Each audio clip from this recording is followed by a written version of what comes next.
Я Кадимова Арзугуль, ученица 10 класса. Моя мама много лет проработала на почте и часто брала меня с собой.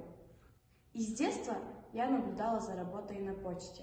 Мне нравится общение с людьми и то, что я могу хоть чем-то помочь людям. Мне нравится заниматься бумажной работой, компьютерными программами, и я приложу все усилия и знания, чтобы обучиться почтовому мастерству. Я Рахманова Джамиля Тепергеновна, являюсь начальником отделения почты, работник почтовой, профессии ответственной. Одна ошибка в имени или фамилии человека при отправке перевода или посылки или письма адресат не сможет ее получить. С каждым днем спектр предоставляемой почтовой услуги растет. Приходится постоянно развиваться, изучать что-то новое, знать. Компьютер прекрасно.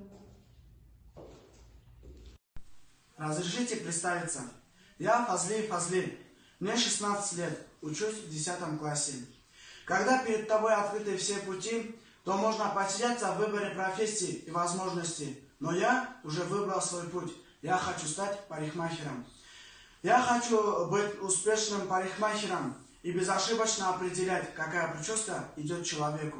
Я уже усвоил несколько занятий, но я на этом не остановлюсь. Я буду трудиться, чтобы добиться своих целей. Фазли, я верю, что у тебя все получится. Хоть и недавно ты у меня учишься, у тебя все получается. Меня зовут Назимов Рамиль, ученик 10 класса. Скажу слова Маяковского. У меня растут года. Мне уже 17. Чем мне заниматься? Я решил, что, как и мой старший брат, я буду автослесарем. Это нужная и востребованная профессия в наши дни.